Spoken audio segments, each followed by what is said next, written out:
G'day guys, Marky here, a lot closer to the camera this time. Welcome back to another episode of r/relationship advice. I do hope you enjoyed today's bloody good stories, and with that said, sit back, relax, chuck a prawn to the barbie, let's get right into it. Cheers. Am I the asshole here for telling my wife that she doesn't live here? My wife and I have been struggling for months now.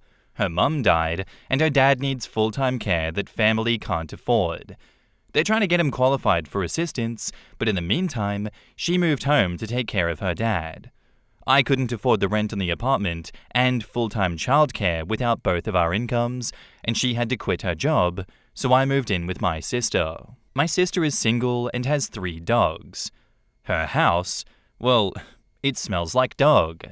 Her house is a 3-bedroom, but she uses one of the rooms for storage, so my son and I share a room. She's a flexitarian, and she doesn't want certain foods in her house.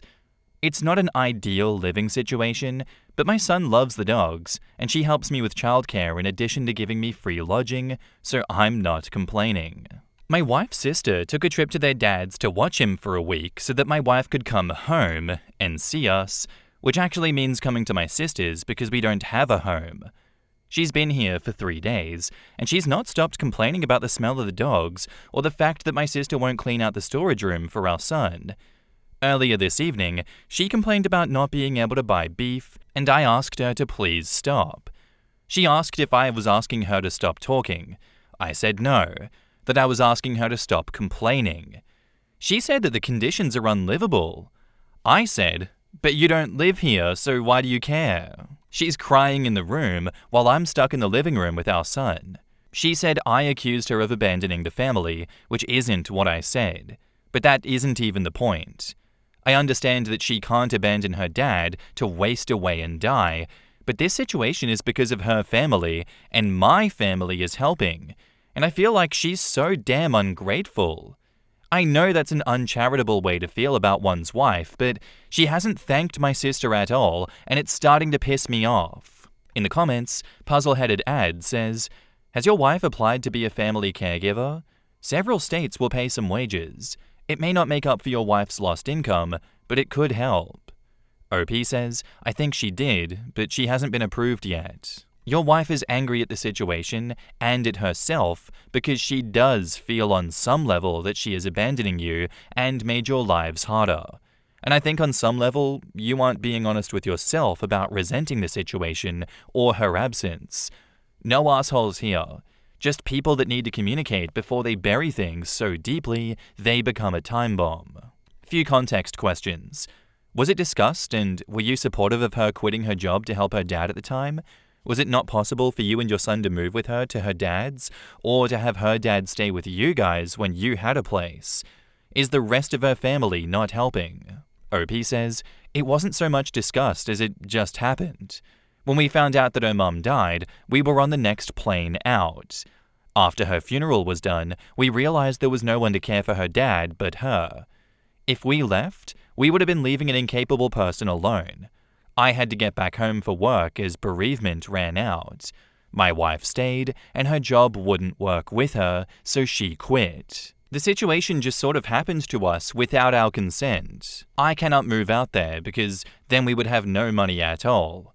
Right now, my income is supporting me, our son, her, and her dad.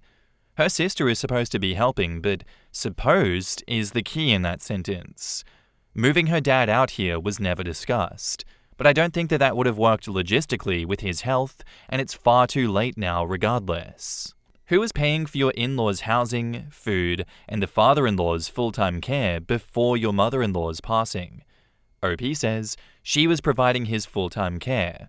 She was 8 years younger than him and a lot healthier. It's actually really surprising that she predeceased him. It really isn't surprising. For every year someone's in 100% full-time care, it can take 2 to 3 years off their life. Being a nurse or health aide is meant to be a full-time job, 40 hours, not 24/7. Lack of sleep, exercise, poor diet, and stress take spouses of Alzheimer's patients before the actual patient every day. This situation, if it continues too long, will cut your wife's lifespan too. No assholes here. I think you and your wife are under immense strain, and it's not bringing out the best in you. Better to take a breath and say something like, I love you, and I absolutely know that you need to be there for your father, and I'm willing to be flexible for that because it's important, but it's the same for me. I need you to be flexible about my sister, who is making it possible for us to keep on going while you take care of your father. I completely agree. I think it's no assholes here, and as much as the situation sucks, OP, I think your wife needs to stop criticizing the situation that you are in at your sister's house. It's better than living on the street. You are both drowning. She lost her mum. She's burning herself out, caregiving for her father. And there's no doubt she feels guilty for not being there with you and your son. You are carrying the full financial load. You're living in a cramped house. You're watching your sister step up while your wife criticizes that. Of course, there is going to be resentment bubbling underneath the surface. And yeah, like what you said, it landed a bit harshly because it did touch a nerve that she already has about not living in that house there, not living here. But at the same time, her non-stop complaining is so unfair to your sister. Your sister is the one keeping your family afloat. I don't feel like you would bite the hand that feeds you in that sense. That seems wrong as well. I think we just need to reset, acknowledge each other's sacrifices out loud, thank your sister, tell your wife to stop venting about the house, and have a talk about your long-term plans because it can't keep going like this forever. Something has to give. And now, onto the update. Thank you for the advice. I asked my wife to come get breakfast with me this morning. She said we couldn't afford it, but I told her that she needed a break, and Denny's won't bankrupt us. She was very reluctant, but I convinced her. When we were there, she tried to get our son to eat a sausage, and he said yuck. And her expression was so sour, I knew I wasn't going to be able to avoid a fight. She went on a tirade about my sister. I tried to tell her that toddlers think everything is yuck at one point or another. Last month, carrots were yuck. She insisted that it was my sister's fault. I asked her not to go back.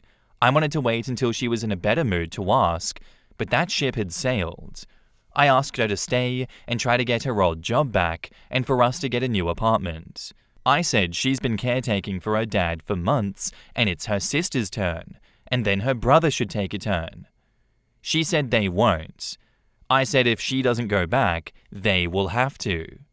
She said she isn't even sure her old boss would rehire her. I said all she can do is ask. She said she will think about it. She went for a walk when we got back. So that's where we are right now. I appreciate you for giving this a try, OP. I really do. This is incredibly difficult. And I don't think there really is a correct answer of what you do from here. I think you've given her the best chance here at digging herself out of this hole. I don't think it's fair that her brother and sister are not stepping up to look after the father either. It's very clear that you're both stuck in survival mode right now. I think, her anger at your sister isn't about the sausages or the dogs. It's just her grief, exhaustion, her guilt, and feeling trapped in this situation, being projected onto other issues. And I think she's avoiding that tough chat because, maybe talking about them head on will have to force her to make even tougher decisions than she's already making. I don't think caregiving can fall on her indefinitely, especially when it is wrecking your marriage and finances. You asking her to consider coming home is the right move. I think if you are to survive, it needs to happen. I hope that she listens to you. I hope that she considers her options and takes seriously what you said. Otherwise, I don't think the future is too bright if she continues to burn herself out like this. Good luck. Our next post is by user Jesse Book, titled, My friend took advantage of me when I was in the hospital. I was away from home for a month for a planned surgery plus recovery. This was a very intensive surgery. I'm 6 weeks out right now, and I can still barely walk. At the last minute, my hired pet sitter cancelled on me, and I was desperate to find a replacement. I offered that money to a friend who was having housing difficulties. She was to take care of my house and pets. I let her stay in my home while I was gone, and I even bought $300 worth of groceries for her. The agreement was for her to take care of my kittens and fish and to have the house tidied up before I got home. My car would be there in case of an emergency, but otherwise, please avoid driving it. It's a lease, and I have an allotment of miles I can drive before I have to pay extra. After I was admitted into the hospital, she moved her own cat in and also her boyfriend in. When I got home, my house was an absolute disaster. Dishes piled up in the sink, took me 4 loads to clear, dishes and leftover food scattered around the house, cat vomit left to dry on the floor, bags of cat litter clumps in the hallway, half-full trash bags left in the entryway, stains on the couch, floors, and counters filthy. There was a 3-foot circle of wood ash on the floor around the fireplace. They used up about 80% of my winter wood pile, so now I don't have enough wood to last me the rest of the winter. So here I am, post-surgery and barely able to walk, scrubbing the floors, doing dishes, taking out the trash, sweeping and mopping and vacuuming. But there's only so much I can physically do before I'm in massive pain. Well, you guessed it, I have been in massive pain every night since that first night, doing too much trying to clean up after her.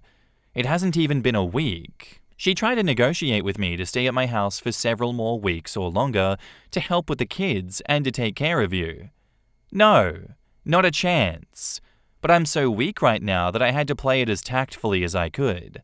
What resulted was her staying an extra 2 days, her useless boyfriend sitting on my couch, eating my food, watching me clean up, and not offering to help. She at least cooked food for me the next day. I called my 2 besties, a married couple, and asked them to come by to ensure these 2 left my house when the lift arrived to take them home. I told them hours beforehand to pack up and be ready to leave. They waited until 10 minutes prior to finally start packing, and the Lyft driver had to wait a half hour for them. As they were leaving, the boyfriend was questioning my friend and asking him how long they were staying. He grey-rocked with excellence. The boyfriend was all, "Oh, I'm just concerned about her and want to make sure that she has the help she needs.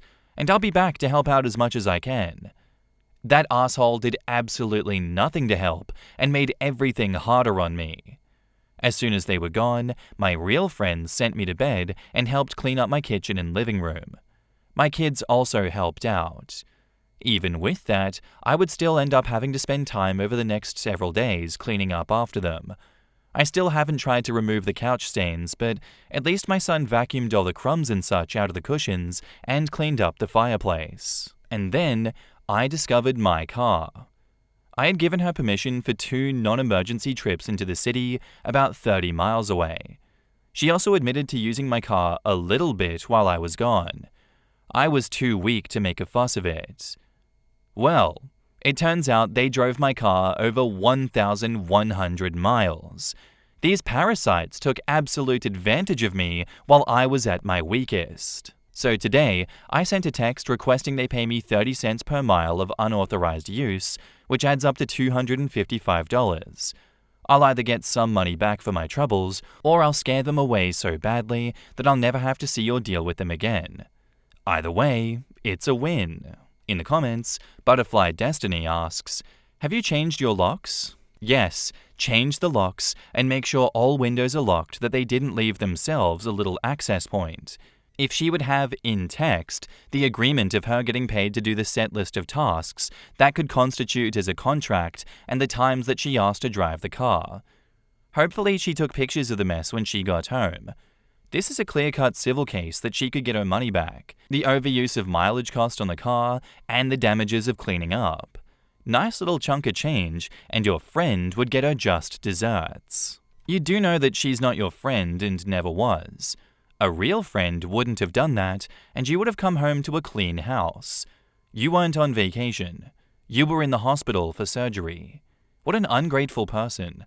I'm so sorry that you went through all of that. Even if she was on vacation, any good friend or even a real house sitter would actually care for the house. Jesus. I'm so sorry this happened to you, OP. OP says, "Thank you. It's hard for me to enforce boundaries even when I'm at my best, but I'm trying to get better. I've been learning and practicing ever since I divorced my cheating ex. It is better to have no friends than friends who only drag you down. It sucks losing people that you once had hopes for, but it's better than running yourself ragged to help other people. The best thing I ever did was get rid of the leeches. No one deserves to be exploited like this, OP, and I'm sorry that did happen to you. I think the best thing you can do now is change the locks on your house and keep them the hell away. I mean, asking for reimbursement it's pretty generous compared to what you could pursue them for.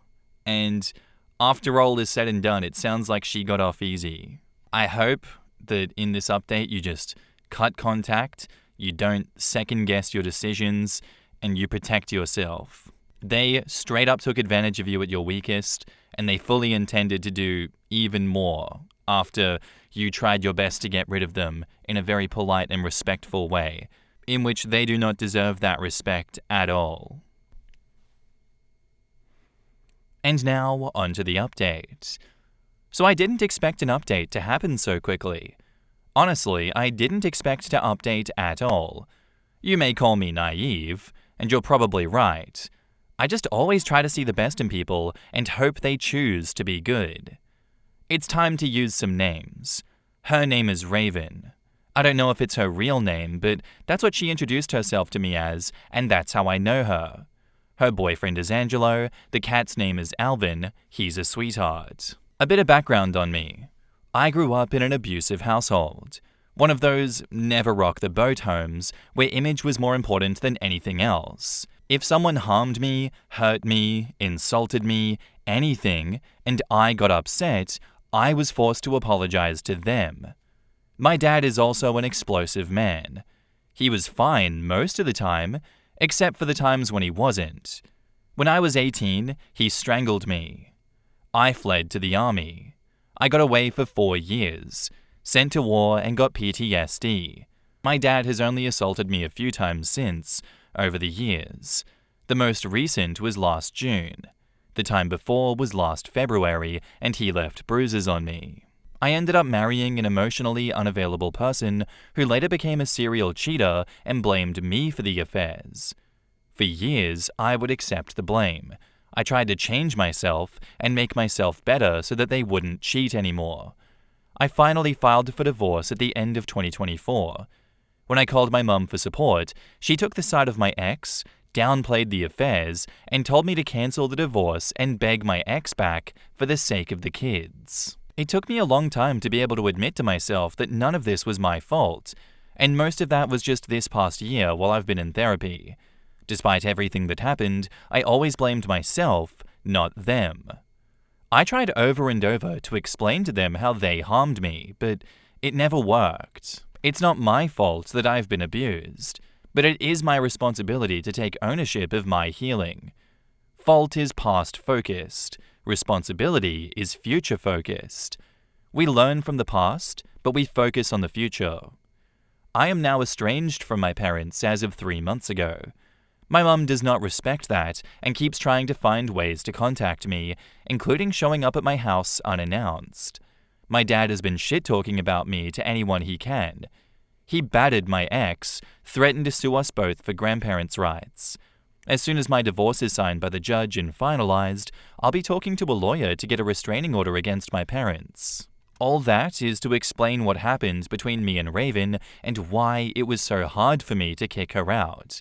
Not only am I bad at boundaries in general, but also with major surgery, I'm in a severely weakened state as I slowly recover. I'm so thankful for my best friends for coming in to help me. I say all this to preface what happened last night. I am too nice. I know I am. But it's not something that I want to let go. People do take advantage of me sometimes. I know. It's a risk of being kind, but I refuse to let my kindness go. I want to live in a world with kindness, and that always starts with yourself. I don't want to grow into a bitter old hag. Despite posting my story only yesterday, the events took place last weekend. I returned home from surgery last Friday, and it took me until Sunday to actually get Raven and Angelo out of my house. I couldn't have done it without my two best friends, who helped enforce it for me. Even then, they left behind several things. Some clothes, her prescription medication, her cat, etc. This was likely so that they could worm their way back into my home, though I didn't realize it at the time. And then I spent all week taking care of my kids and slowly trying to clean the house. Yesterday was custody exchange day, so I finally have some time to just relax and recover. Yesterday, I also ran out of pain meds. I've been desperately trying to get more all week, but my surgeon is unavailable. My primary care physician is out of office. My gynecologist never called me back.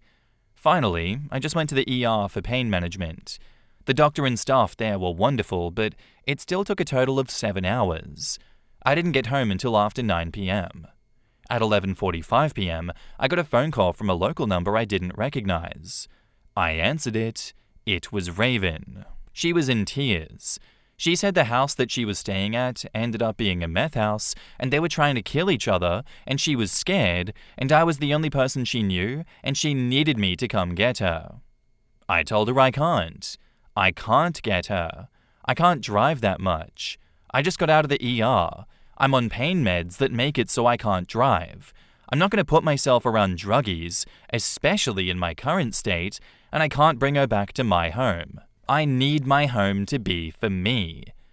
Her attitude immediately shifted. The crying immediately stopped. The pitch of her voice dropped and she said something about, "Fine, I get it. I'll figure it out. It's not your problem." She hung up. I don't remember exactly as my pain meds make my head fuzzy. After that, she texted me. I'll copy and paste the response, as this sub doesn't let me post pics, and I can't share the screenshots. She says, "I'm sorry that I asked, and also, you can tell me. Are we not friends anymore? Did I do something really bad?" I said, "Call 911. You're in danger, and so is everyone around you. Get the police to arrest them and get you to safety." Raven says, "I already did." I said, "Good." Raven says, "I don't know what to do anymore. The cops are here, but they won't help. It looks like the cops left doing nothing in the process. I'm sorry. It's okay. I'll figure something out." At this point, I wrote a long message about how I can't have her back. However, I took a lot of the advice on my last post, especially the criticism calling me a doormat, calling me naive, and saying that this was my fault for being too kind. So I copied what I wrote into an AI and had it rewrite it for me so that I could better enforce boundaries. Here's what I originally wrote but didn't send. "You have to figure that out for yourself. I'm not your rescuer. I have my own health to take care of and my own children. Besides, I've given you a lot already and you abused that. You left my house in shambles. It's taken me all week to clean up after your stay, and there's still more to do. I've torn stitches trying to make my home safe for my kids. I'm not safe around you and Angelo. He especially scares me. I'm fairly certain he's an addict. For the time being, you're not welcome at my home. If you show up, I will call the cops. Ditch that man, get stability in your life, and I may reconsider. For now, Alvin will be well taken care of." Here's what I actually posted with the help of the AI. "I'm really sorry that you're in a frightening situation. I'm not able to help beyond encouraging you to work with emergency services and local resources. I need to be clear that I cannot be your rescuer, and I cannot take on crisis support, transportation, or housing. I'm recovering from surgery, and I need to focus on my health and my children. Due to what happened during your stay, including the condition that my home was left in, and the negative impact on my recovery from it, you and Angelo are not welcome at my home going forward. This boundary is firm. If you show up here, I will call the police. Alvin will be cared for. I wish you safety, but I can't be involved beyond this." Raven says, "So the stuff I left I can't get back? Not even my cat?" OP says, again, with AI help, "Please send me a list of the personal items that you want returned and an address where they can be shipped. I'm not able to arrange in-person pickup. For Alvin, I will coordinate a drop-off at a vet or shelter and you can retrieve him from there. If you have a preferred vet, please let me know, otherwise I will select one. Raven says, the stuff I don't care about. Can you please just drop my cat off that I can get him? And I'm sorry that I didn't take care of the house well enough. Just please don't throw my cat away. Can you just drop him off at the local vet like on Monday? Whatever time, I'll be there. Just don't take my cat away from me. And that's it. I spent the rest of the night so scared that they would show up to my house anyways. I already have PTSD from the army, which leaves me super paranoid that people are going to attack me and harm me. So whenever conflict comes up, I end up spiraling and panicking about it, imagining scenarios over and over. Fortunately, my anxiety meds help. I locked all my doors and windows. I eventually fell asleep at 1 a.m. I've been up since 5. On Monday, I plan to ask a friend to come with me to drop the cat off, and then after I leave, I will inform her that she can get him. And if she can't, well, it's not my problem. As for me, today I have some different friends dropping by to cook me dinner and to help clean my house some more. I've also asked them to help me change the locks. Thanks to all the advice that I received in my last post. Hopefully this is the end of it.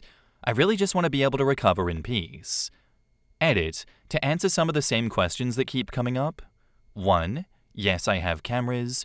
2. Yes, I am changing the locks, but I haven't been able to do so yet. I didn't get home from the emergency room last night until 9 p.m., and I'm not in a position where I can keep running errands all day. I went to the grocery store this morning, and that took about everything that I have out of me. I have friends coming tonight to help. 3. Yes, I have a credit monitoring subscription set up, and I will be going through that when I have the time and energy. There's only so much that I can do in a day before my body shuts down. Recovery from major surgery is absolutely exhausting. 4. No, I will not keep Alvin. I do not want to have anything that will invite Raven back into my home. For all of you saying that I need to keep him, I welcome you to take him for yourself and subsequently invite Raven into your lives. Then you can deal with all of this, and I can recover in peace. I'll let you know what location I drop him off at, and you can go pick him up before she does, if she does at all. You know, I don't see people turning it back on the commenters enough, and I feel like we need more of that. Thank you, OP. Stick it to them, I say. Let them bear the brunt of Raven's bullshit.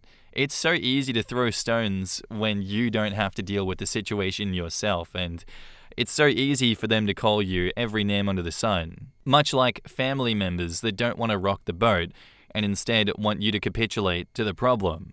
Because they'll be damned if they will take personal responsibility for whatever the problem is in the situation. Screw Raven. She was actively manipulating you this whole time, calling late at night with a crisis and then completely flipping her tone the second you said no, and then pivoting to, can I get my stuff and my cat? Oh my god, she's a seasoned veteran. And then being like, you know what, I don't even care about this stuff anymore. Jesus Christ, Raven. I don't really know how much of a difference using AI actually made to the final outcome, because I preferred your response. It felt real, and it actually felt more airtight than the AI response, but that's me, man. You do what you need to do to get through this situation. That's fine. I also agree that you should not have any contact with her at all, face to face, and that includes dropping the cat at a vet. She can go pick the cat up without being able to manipulate you in person. You need to protect your kids, you need to protect your health, and most importantly, your peace, because I can't imagine 4 hours of sleep after spiraling with anxiety. You're not going to feel too good after that. That whole day that you're dealing with, gone after that point. You're finally choosing yourself, and that's what we want to see. That is some good growth. Continue to keep up those boundaries. Good luck, OP. Anyway, guys, that's all I have for you today. I do hope you enjoyed the episode. If you did, let me know what you thought of it in the comments down below, and I'll see you in the next one. Bye.